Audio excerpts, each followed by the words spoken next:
Good morning, students.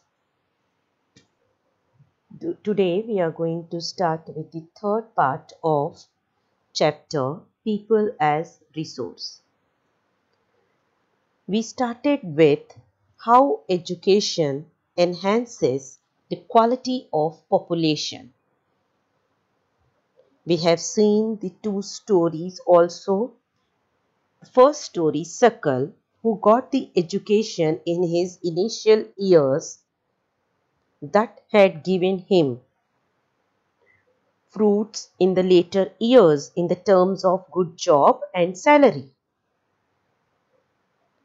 So that shows that how education is important to build a person's quality of the life.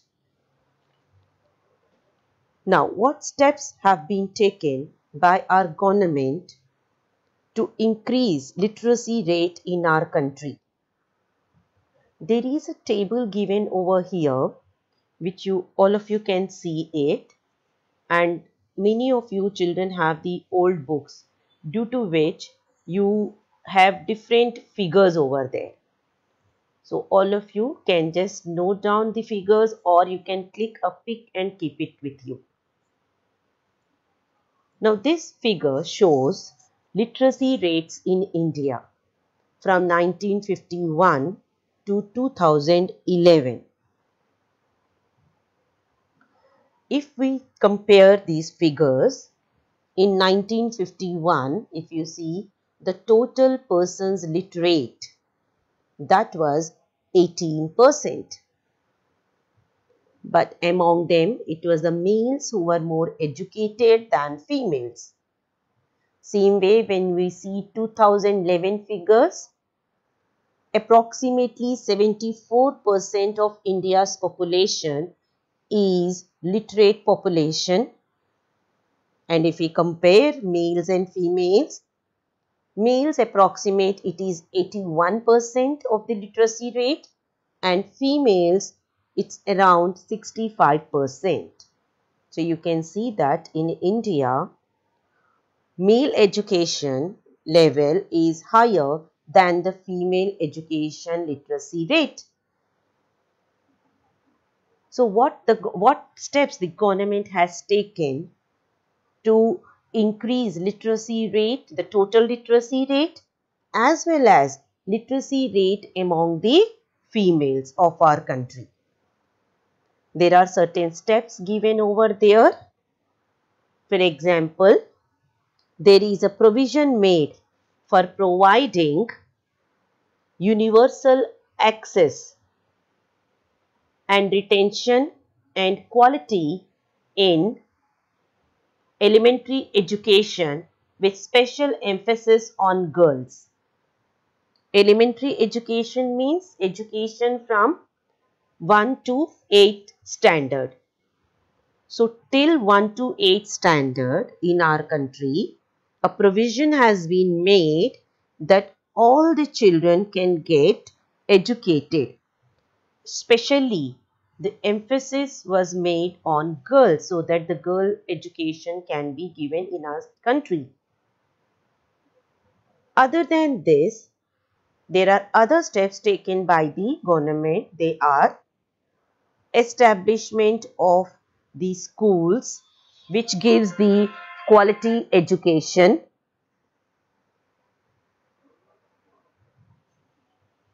For example, Navodaya Vidyalayas have been opened in each district.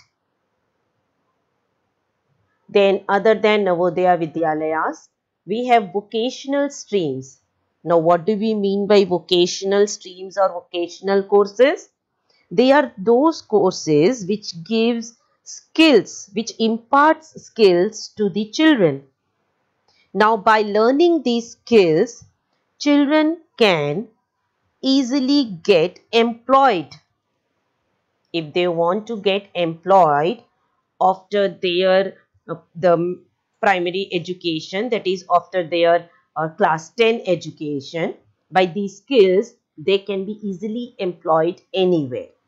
So such kind of vocational courses or streams are developed to equip a large number of high school students with occupations related to knowledge and skills. Now, to impart this education, the government has given or it spends certain amount of money. So the plan outlay on education has increased from rupees 151 crore in the first 5-year plan to 3766, that is 3766.90 crore in the 11th plan. We all know that in our country 5-year plans are laid and the money is allocated for development of the different fields in our country. So a lot of amount is spent on education purposes for the upliftment of our human resource. The expenditure on the education as a percentage of GDP rose from 0.64% in 1951-52 to 3.0% in 2015-16, and it has remained stagnant for few years. So we are talking about how much money has been spent upon the development of our literacy rate. You need not have to learn these complete all the figures. You just learn that how much money is spent upon the education during the 11th plan. That is enough for this. Then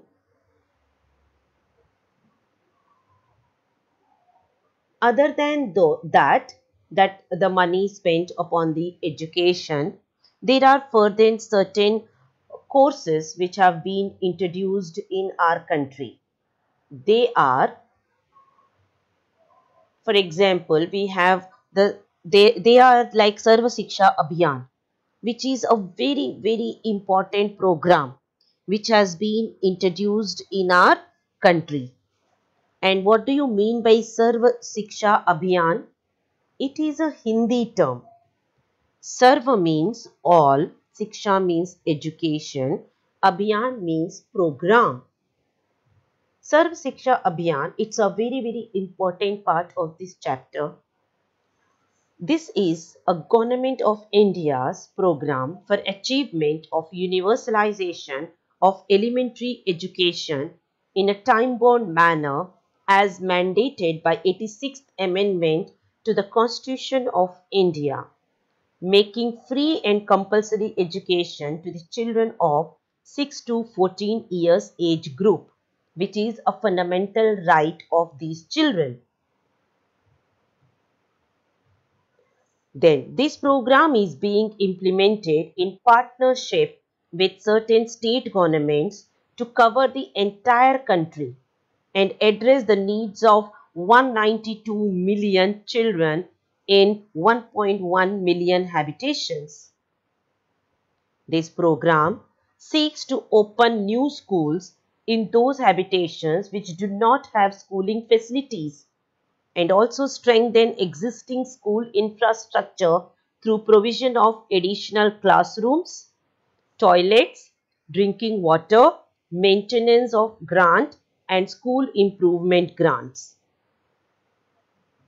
These schools also have inadequate teachers. So this program also is laid down for providing additional teachers, while the capacity of existing teacher is being strengthened by extensive training, grants for developing teaching learning materials, strengthening of the academic support structure at a block as well as the district level. So this is how this program called as Sarva Shiksha Abhiyan.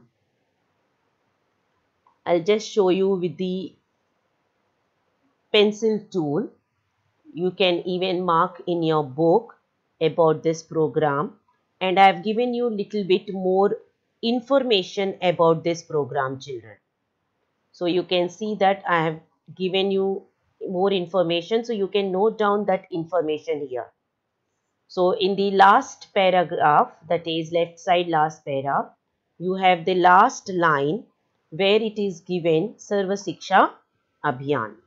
So my tool is not working, so I think it's, you can see that already, which is given over there. So I'll try to do that, but yes, now this tool is working. So you can see here it is Sarva Shiksha Abhiyan, which is here. So you learn about this program, that what are the objectives of this program. Other than this, we have so many other programs started, because of which some of these states like Kerala, these states have achieved near about 94% of literacy rate. In 2011, literacy rates varied from one state to another state. It was 94% in Kerala, whereas if you see in states like Bihar, it was 62%. So it's not that much high in the states like Bihar, Jharkhand, West Bengal, Orissa, but in states like Kerala, it is the highest amount of literacy rate in our country. Other than that, we have certain more programs. For example, we call it as bridge courses. Here, we call it as bridge courses or back to school camps. It is also called as this is another program which is known as back to school camps. Now, what do you mean by bridge courses? They are additional courses, again given to the children of the higher secondary level. Additional courses means some other additional subject which gives you skills, which will enhance your skills. That kind of bridge courses have been started in our country in all the schools to again facilitate the students. Then back to school camps means there will be the children can reside in the schools, they can stay in the schools and they can learn lot of other programs, other skills along with their regular education. Then we have, even doing all these things also, there are many children in our country who are not going to the schools because there are many poor families in our country where children have to work so that they can sustain their lives and their families' lives. They have to earn for their families. So for this purpose, government also started with the midday meal schemes.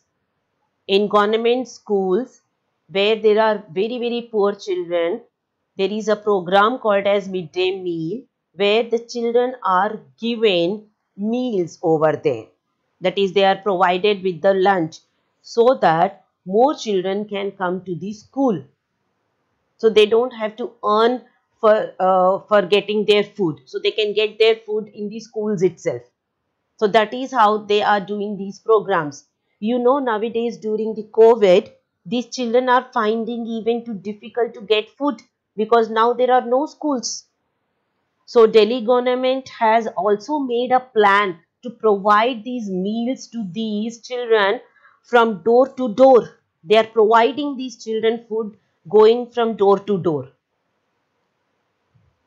So that is how the government is taking care of attendance of the students in the school earlier, as well as the government is even taking care of the children, their health, their nutritional status.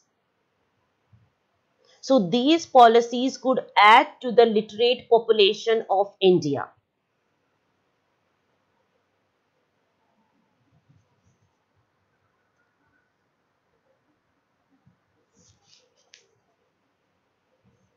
So by these all courses, by all these, we see that the literacy rate in India has increased.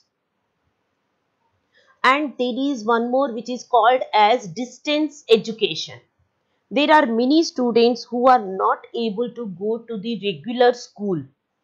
Maybe at the higher level, they are not able to go to the school. due to so many reasons, because of which this distance education helps them. That means you can stay home and get education. So in the same way, we have distance and IT education institutions also.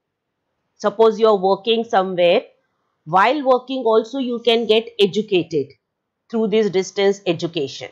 So like that, so many facilities are made in our country so that there can be upliftment in the quality of population as well as to achieve a higher rate of literacy rate.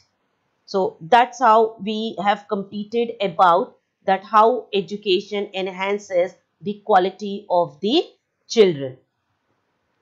Now we come to the next part, that is health.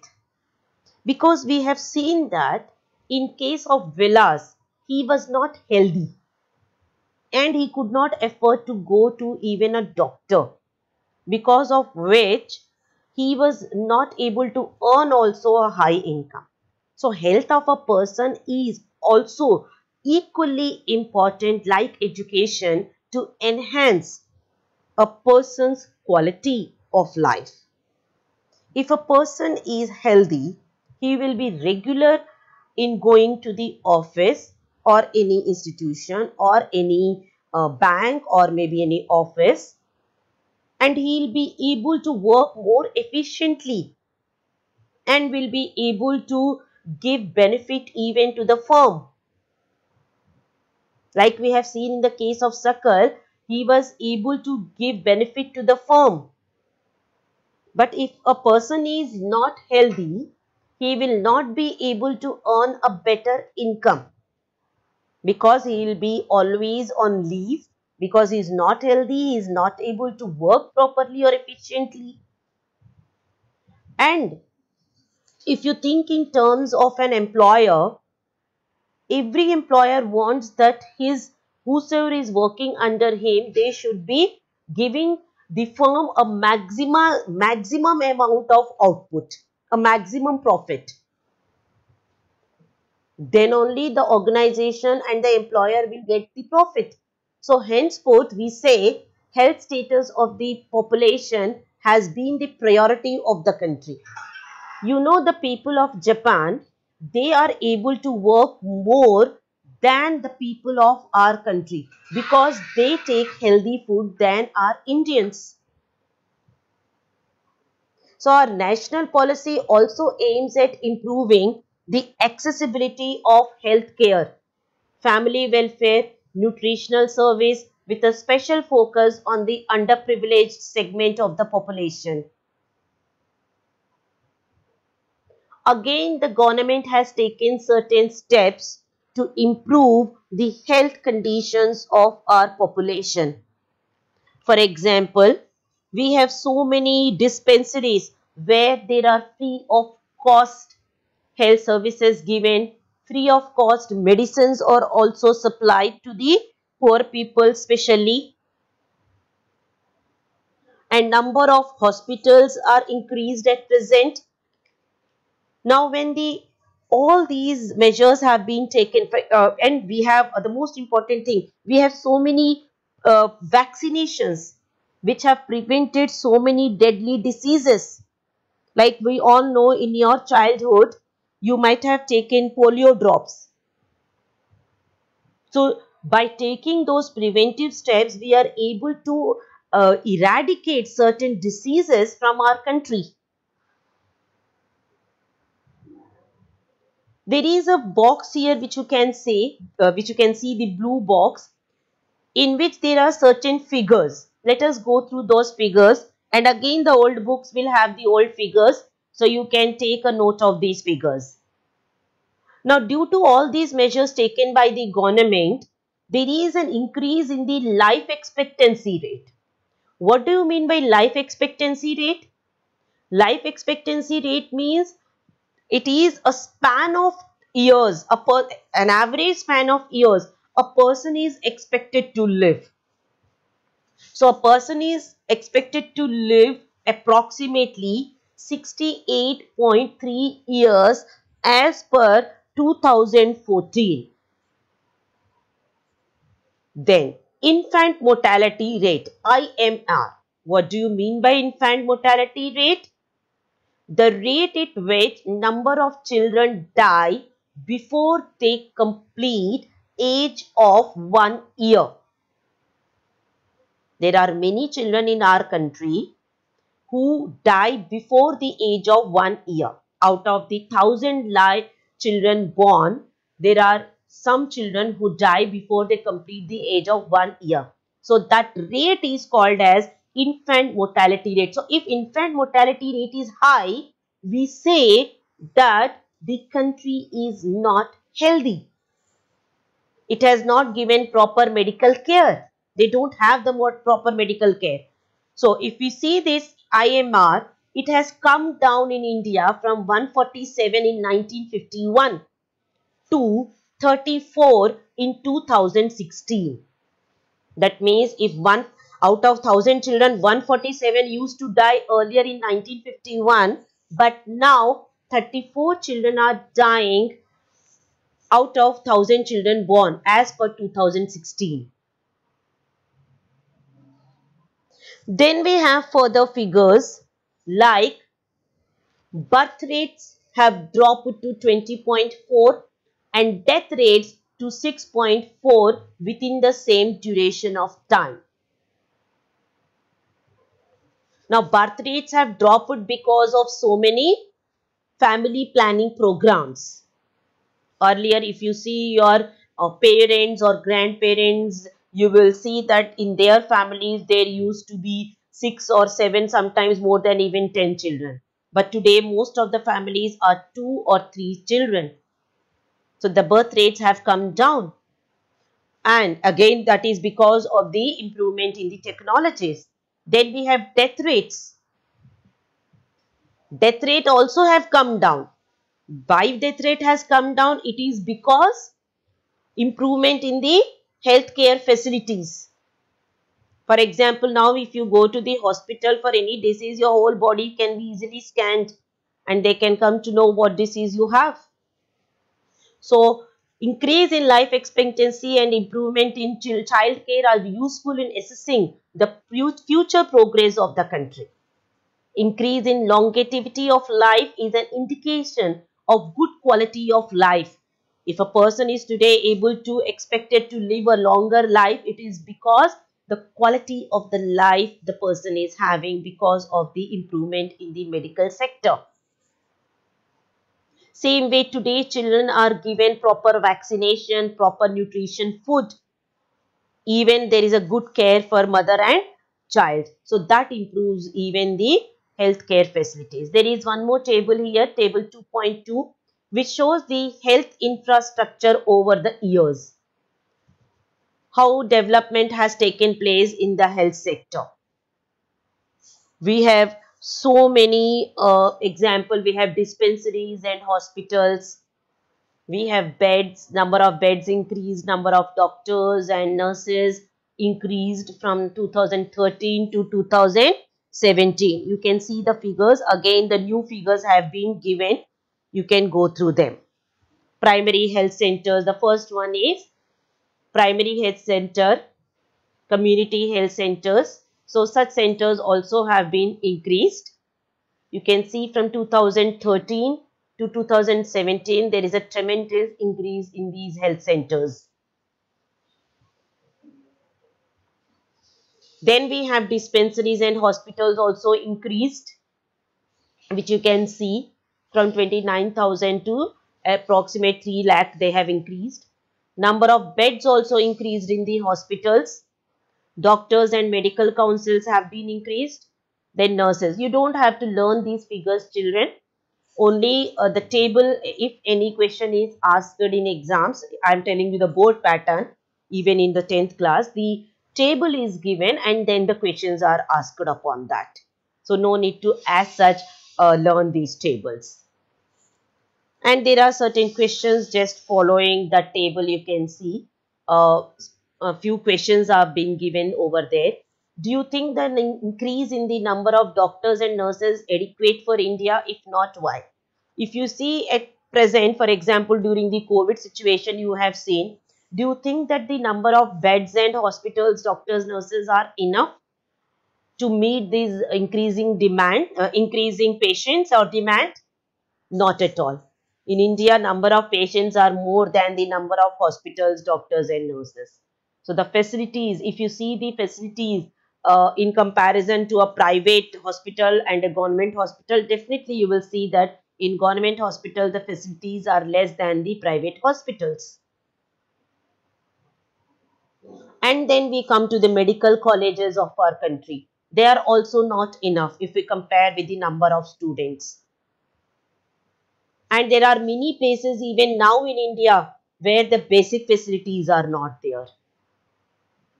For example, there are only 381 medical colleges in the country and 301 dental colleges. And these colleges are also only in few states, not everywhere. Maximum number of these colleges are located in Andhra Pradesh, Karnataka, Maharashtra and Tamil Nadu.